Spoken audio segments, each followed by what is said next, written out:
আমি ইয়ামামা কোম্পানিতে ছিলাম দীর্ঘ বছর, 8.5 বছর। পরে আমি একবারে বাড়িতে আসি।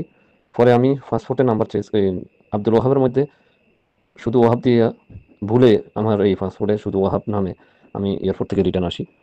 আসসালামু আলাইকুম প্রিয় সৌদি প্রবাসীরা, ছোট্ট একটি ভুলের কারণে আপনারা দ্বিতীয়বারের মতো সৌদি আরবে আর প্রবাস জীবন শুরু করতে পারেন না। আজকের এই ভিডিওটি অত্যন্ত গুরুত্বপূর্ণ একটি ভিডিও, এই জন্য আমি ভিডিও শুরুতে আপনাদের কাছে অনুরোধ করছি আপনারা আজকের এই ভিডিওটি শেয়ার করে সবাইকে জানিয়ে দেওয়ার চেষ্টা করবেন এবং আপনি আজকের এই ভিডিওটি সম্পূর্ণ দেখবেন। আমি কখনোই কিন্তু আমার ভিডিওতে সম্পূর্ণ দেখার অনুরোধ করছি না। আজকের এই ভিডিওটি দেখলে আপনার হয়তো দ্বিতীয়বারের মতো সৌদি আরবের প্রবাস জীবন চালু হতে পারে। এই ছোট্ট একটি ভুলের কারণে কিন্তু অনেকেই দ্বিতীয়বারের মতো সৌদি আরবে প্রবাস জীবন শুরু করতে পারেন না। যারা দেশে চলে যাবেন, সৌদি আরব থেকে যদি আপনি দেশে চলে যান, একেবারে যান, অথবা আপনি ছুটিতে গিয়ে আর সৌদি আরবে না আসেন, যারাই দেশে চলে যান, দেশে যাওয়ার পর আপনার মন মানসিকতা যে কোনো কারণে পরিবর্তন হতে পারে, আপনি সৌদি আরবে নাও আসতে পারেন। অনেকেই সৌদি আরব থেকে যাওয়ার সময় বললেন আমি এই সৌদি আরব আর কখনই আসবো না, একবার দেশে যেতে পারলে আর কখনোই সৌদি আরবে আসবো না। তারপরও যখন তারা দেশে চলে যায়, দেশে যাওয়ার পর বাস্তবতার সম্মুখীন হয়ে তারা আবারও সৌদি আরবে আসার চেষ্টা করে। আপনি সৌদি আরবে নির্দ্বিধায় আসতে পারবেন যদি আপনি সৌদি আরব থেকে বৈধ পথে যান, কিন্তু দেশে গিয়ে আপনারা এরকম কিছু ভুল কাজ করে থাকেন যার কারণে আপনি দ্বিতীয়বারের মতো সৌদি আরবে আসতেও পারেন না।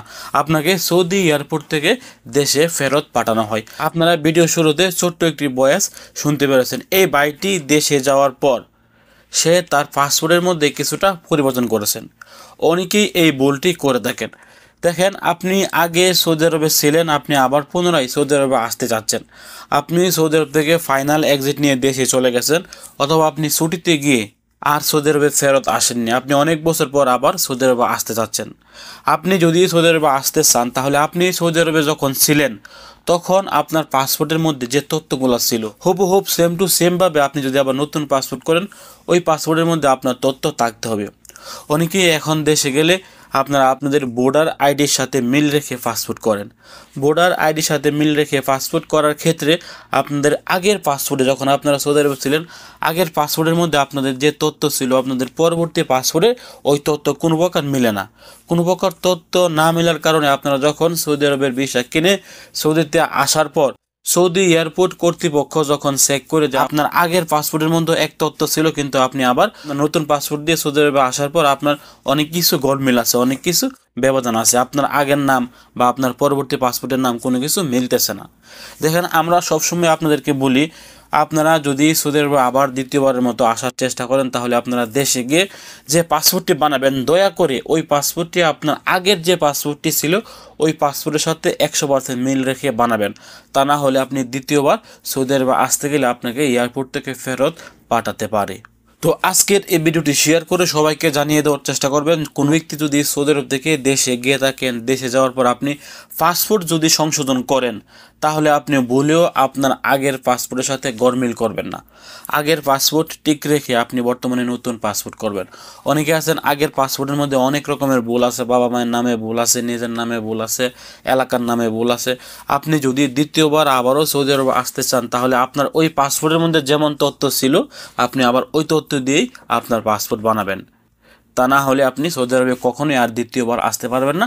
আপনি দ্বিতীয়বার সৌদি আরবে এসে প্রবাস জীবন শুরু করতে পারবেন না। গতকালকে একটি ভাই আমাকে জানিয়েছেন যে ভাই, নামের মধ্যে কিছুটা পরিবর্তন করার কারণে গতকালকে আমাকে এয়ারপোর্ট থেকে ফেরত পাঠিয়ে দেওয়া হয়েছে। আমি আগে সৌদি আরবে ছিলাম, আগের পাসপোর্টের মধ্যে এই নাম ছিল, এখন নতুন পাসপোর্টের মধ্যে কিছুটা পরিবর্তন করার কারণে কিন্তু আমাকে এয়ারপোর্ট থেকে ফেরত পাঠানো হয়েছে। তো এই বাইকটি থেকে আপনারা শিক্ষা নেবেন, যারা সৌদি আরবে আসেন তারা কিন্তু কোটিপতির সন্তান না। যারা দেশে কোনো কিছু করতে পারে না এবং যারা মধ্যবিত্ত আছেন, যারা গরিব আছেন, তারাই কিন্তু সৌদি আরবে আসেন বা বিদেশে আসেন।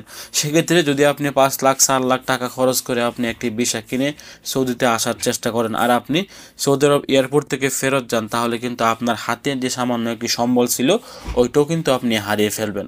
অনেকে আছেন 4 লাখ 5 লাখ টাকা কিস্তিতে আনেন, অনেকে আছেন সুদের উপরে আনেন, অনেকে আছেন কোনো জায়গা সম্পত্তি বিক্রি করে আপনারা সৌদি আরবের ভিসা কিনেন। সেক্ষেত্রে আপনার লাস্ট সম্বলটি যদি আপনি নষ্ট করে ফেলেন, তাহলে কিন্তু আপনি আর দেশেও কিছু করতে পারবেন না এবং আপনি বিদেশেও আর দ্বিতীয়বারের মতো আসতে পারবেন না। এই জন্য আপনাদের কাছে আমার অনুরোধ থাকবে, আপনারা এই ভিডিওটি সর্বোচ্চ শেয়ার করে তাদেরকে জানিয়ে দেওয়ার চেষ্টা করবেন, কোনো প্রবাসী যদি সৌদি আরব থেকে দেশে যায়, তারা যেন তাদের পাসপোর্টের কোনো তথ্য পরিবর্তন না করে। ভালো থাকুন, সুস্থ থাকুন। সৌদি আরবের সকল আপডেট তথ্য পেতে দূরপ্রবাস ফেসবুক পেজ এবং ইউটিউব চ্যানেলটি সাবস্ক্রাইব করে পাশে থাকা বেল বাটনটি অন করে দেবেন। আসসালামু আলাইকুম।